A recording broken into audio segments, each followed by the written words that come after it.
for his opening statement.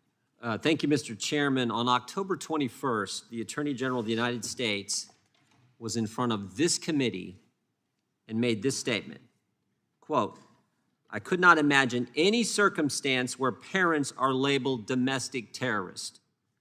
One problem with that statement. The day before he said that to this committee, the House Judiciary Committee, the day before, there was an email sent to FBI agents around the country stating just the opposite.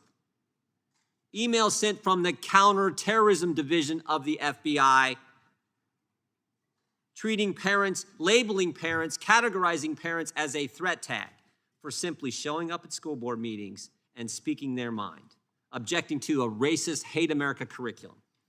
They're getting labeled. And we know this because of a brave whistleblower who came forward 24 hours ago. We have this information.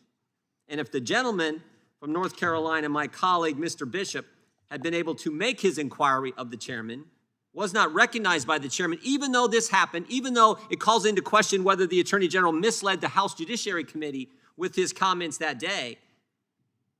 If he'd have been recognized, he was also going to point out that he had sent a letter to the Justice Department asking, what have you done as a result of that October 4th memo? No answer. We know what they did. They sent out this email to FBI agents saying spy on parents. But you wouldn't even recognize him. You wouldn't even recognize him.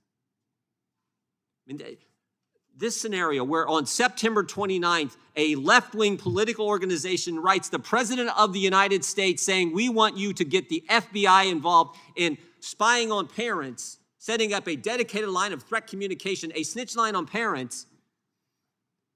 5 days later, a memo goes out. He comes and testifies, looks like he said something that wasn't true to this committee. And the very next day, think about this, I've never seen this in all my time in Washington. The very next day, the organization that started this whole thing in progress, they apologize for the initial letter that started it all. They withdraw the letter. And you guys won't join us in wanting to, we need the Attorney General back sitting right at that chair answering our questions. And you wouldn't even recognize the gentleman from North Carolina.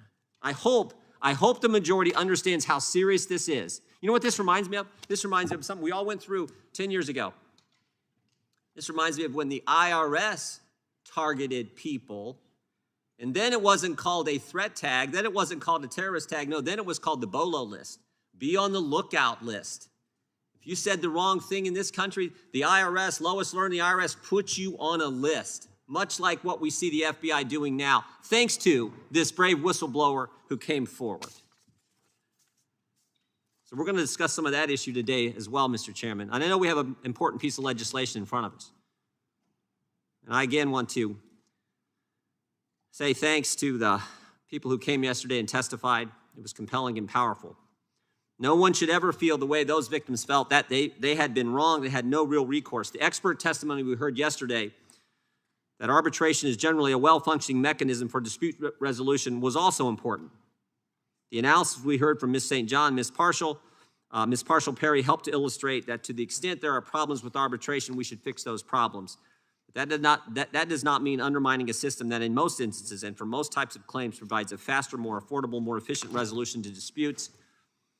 I said it yesterday, though, a right without a remedy is no right at all. In America, everyone deserves justice, and I don't think anyone who heard yesterday's testimony could argue that those victims got justice or that they were treated fairly. We all understand that. But some of us are concerned about how this legislation goes about accomplishing that and the consequences that it could have to a dispute resolution in general. This legislation does more than just change how a specific set of claims might be treated. We have a handful of amendments that we plan to offer today on the arbitration legislation, and we will do that. But we're also going to talk about what we learned less than 24 hours ago, what the Justice Department is doing, how they are treating, how they are categorizing, how they are labeling moms and dads. That is of critical importance. And the fact that the Attorney General said something that is directly contradicted by the email that went out the day before he said what he said to this committee, and we now know from this whistleblower, I think should be of paramount concern to this committee. With that, Mr. Chairman, I yield back.